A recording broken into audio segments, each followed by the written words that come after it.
Լրագրող Մհեր Բաղդասարյանն ինստագրամյան իր էջի սթորի բաժնում գրել է. Հոլիվուդը հերթական արտիստին ամտադրված խելագարության հասցնում, ինչպես Բրիտնի Սփիրսի դեպքում արեց, որ հետո դեմոնստրատիվ փրկի։ Հիշեք, հաջորդը Բիբերն է։ Արդեն 2 ամիս է անընդհատ վիդեոներն եմ նայում ու դժվար է անտարբեր մնալ, թե ոնց են կազմակերպված կործանում մարդու կյանքը, ձևավորում հետապնդված լինելու մոլուցք ու հետո էլ դա բարդեն ալկոհոլի ու թմրանյութերի վրա։ Ջասթինը վստահ եմ չի կարողանում adekvat տանել փաստը, որ PDD-ի հետ կապը բացահայտվում է ու որ իր անունը կաքեյսում։ Դեպրեսիայի մեջ է, ինչն օգտագործում է Հոլիվուդի ողջ ինդուստրիան հայփի համար։ Աշխարհի ամենաեկամտաբեր ու հաջողակ փոփ արտիստը համերգները չեղարկելուց հետո ստիպված է եղել տուգանքները վճարելու համար, պատմության մեջ ռեկորդային ցածր գնով վաճառել իր իսկ երգերի հեղինակային իրավունքները։ Մարդիկ, ուշադիր եղեք դեպրեսիայի մեջ գտնվող մարդկանց նկատմամբ, որովհետև սովորաբար դեպրեսիան չեն կեղծում են, որ իբր թե ամեն ինչ լավ է, նշել է լրագրողը։ Զրույցի ժամանակ էլ Մհեր Բաղդասարյանը խոսել էր անձնական մի քանի թեմաների մասին ու արել մի շարք բացահայտումներ։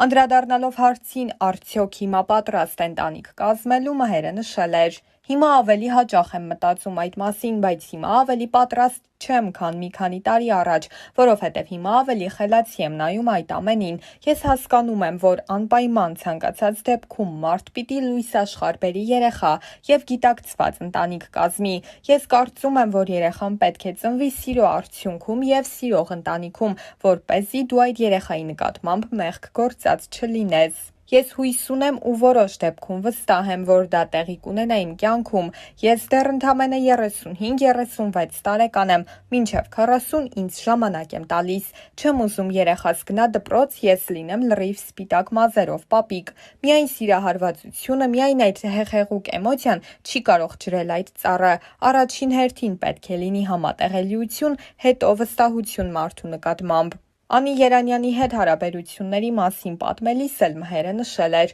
Մենք երկուսս երջանիկ ենք ու երջանիկ ենք միասին։ Մարդիկ ունեն անձնական կյանքի գաղտնիության իրավունք եւ միևնույն ժամանակ հանրային մարդ են ու տարբեր առիթներով պիտի հանրության համար տեսանելի լինի ինչ-որ իրավիճակներ։ Ուղղակի հանգիստ եղեք։ Մենք երկուսս երջանիկ ենք ու փառք Աստծո միասին ենք հիմա երջանիկ։ Մենք հրապարակում ենք ցանկացած լուսանկար, վիդեո, երբ դա զգում ենք, երբ երջանիկ ենք ու ուզում ենք այդ երջանկությամբ կիսվել։ Դրա տակ չկա որևէ թաքնված մի բան կամ հնար։ Տարիներ առաջ Մհերը հարցազրույց էր արել Անի Երանյանի ու Մովսես Երեմյանի հետ ու անդրադառնալով այդ թեմային ասել էր. սցենարով գրված կինո, որևէ մեկի մտքով չէր կարող անցնել, որ 12 տարի առաջվա թեման կարող էր հիմիկվա թեմայի հետ առնչվել, բայց այն ժամանակ դա շատ երեխայական թեմա էր եւ իրենց համար եւ ինձ համար։ Անիին առաջին անգամ տեսել եմ Ֆայնայի ատելյեում ու շատ տարօրինակ միախառնված էմոցիաներ ունեի։ Հետաքրքրվածություն կար, բայց պիտի անկեղծ լինեմ։ Այդ քիմիան առաջացել է պատահական ու ժամանակի ընթացքում։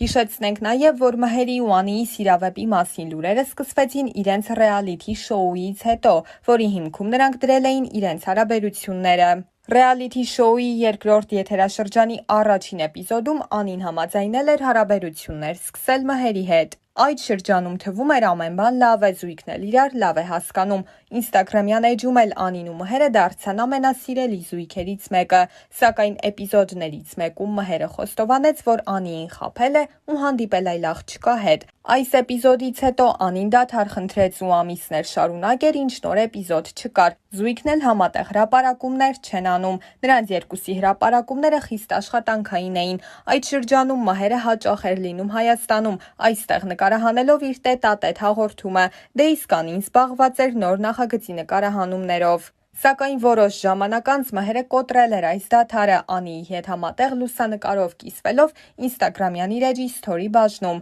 Բայց այդ ժամանակ տպավորություն էր, թե Անին դեռ նեղացած է, քանի որ նա այդ սթորիով իր էջում այդպես էլ չէր կիսվել։ Ավելին, այլ հրապարակումներ էր արել հենց դրանից հետո։